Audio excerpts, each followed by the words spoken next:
Yang serangannya itu saya yakin maksudnya membunuh. Kenapa? Dia pelakunya ini menyiram air keras di area muka. Kalau area muka itu kena air keras, kemungkinan besar gagal nafas dan bisa meninggal orang. Paling tidak, pelaku ini menghendaki cacat permanen. Begitu jahatnya pelaku ini. Saya ingin menggambarkan bahwa ini kejahatan yang sangat serius dan biadab. Yang diserang adalah orang baik. Dia kritis, dia peduli, dia mencintai negaranya. Saya ingin sampaikan bahwa tadi sebelum di sini saya sempat lihat CCTV-nya, kejadiannya. Dari CCTV yang saya perhatikan, saya yakin pelakunya terorganisir. Pelakunya nggak satu motor yang berdua gitu, enggak. Terorganisir. Ada simbol-simbol yang dilakukan di lapangan sehingga ketika menyerang itu begitu terorganisir. Ini suatu yang direncanakan untuk menyerang. Jadi begitu jahatnya mereka ini. Biadab sekali. Pengusutan ini harus dilakukan dengan menyeluruh. Semua orang yang terlibat harus diusut. Aktor intelektualnya harus disentuh, harus dijangkau dan diberikan pertanggungjawaban yang berat. Oleh karena itu, saya juga mendesak kepada Pak Presiden agar memberikan perhatian perkara-perkara ini dan memberikan dukungan kepada Polri untuk bisa mengusut dengan sungguh-sungguh agar semua pelakunya bisa diberikan hukuman yang seberat-beratnya.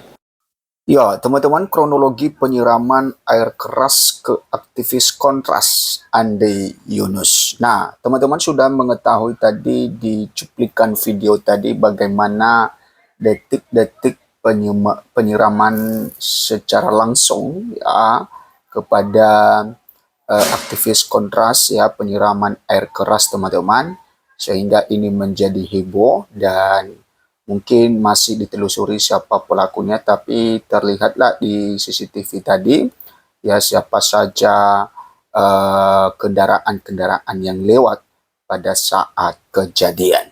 Oke, kita lihat di sini bahwa Koordinator Kontras Dimas Bagus Arya mengungkapkan kronologi penyiraman air keras terhadap Wakil Koordinator Kontras Andi Yunus.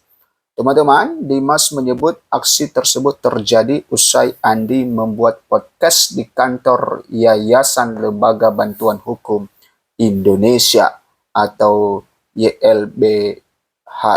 Nah, ternyata bahwa Andi Yunus ini ya baru saja ya membuat atau mengikuti ya membuat podcast di kantor Yayasan Lembaga Bantuan Hukum Indonesia YLBHI pada sekitar pukul 23.37 WIB atau ya setengah 12 malam ini teman-teman.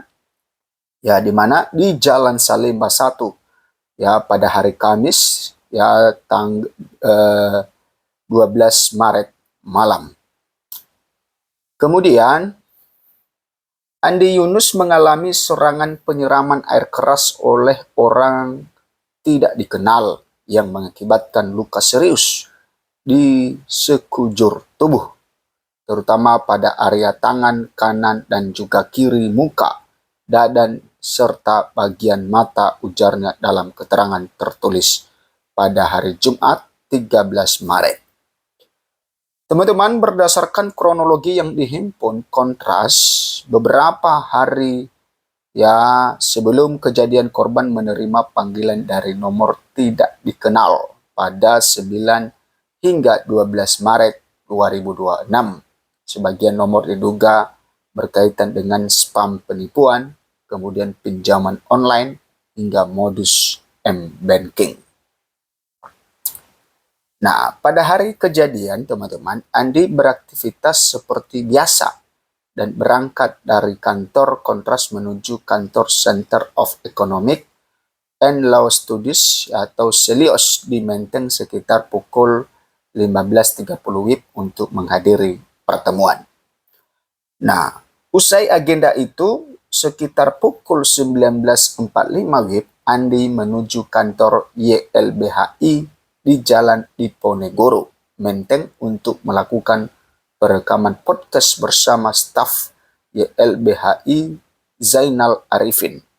Diskusi itu mengangkat tema remiliterisasi dan judicial review Undang-Undang TNI. Kemudian perekaman siniar selesai sekitar pukul 20.00 WIB, namun Andi masih berada di kantor YLBHI hingga sekitar pukul 23.00 WIB. Setelahnya korban sempat mengisi bahan bakar di SPBU Cikini sebelum pulang menggunakan sepeda motor. Teman-teman, sekitar pukul 23.37 WIB, Andi melintas di Jalan Salemba 1 menggunakan sepeda motor Yamaha Aerox berwarna kuning. Saat melintasi kawasan Talang, ia melihat dari kejauhan sebuah sepeda motor yang dikendarai 2 orang melawan arah. Motor tersebut diduga jenis Honda Beat atau Honda Vario model lama berwarna hitam dengan panel putih di sisi belakang.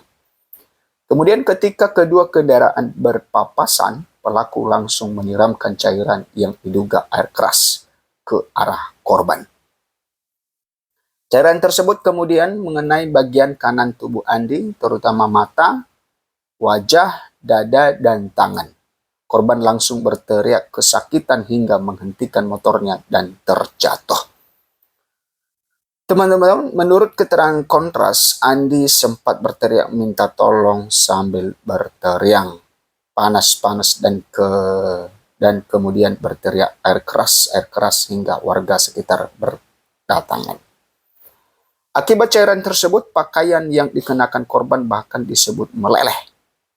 Dalam kondisi kesakitan, Andi sempat berusaha mengambil motor dan tasnya sebelum meninggalkan baju yang rusak di lokasi. Sementara pelaku langsung melarikan diri menuju Jalan Salemba Raya.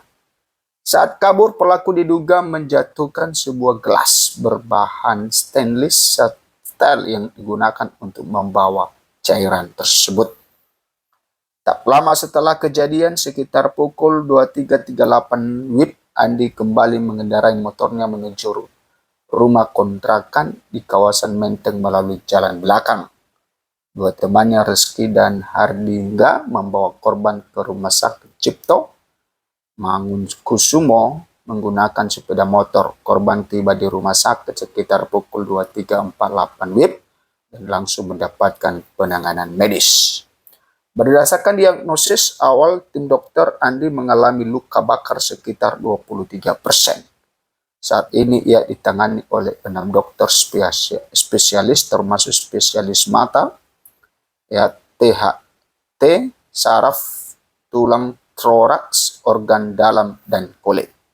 Andi juga dijadwalkan menjalani tindakan operasi mata berupa transplantasi membran amnion untuk memperbaiki jaringan mata yang rusak.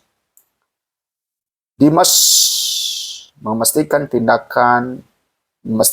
ada barang korban yang hilang dalam peristiwa tersebut.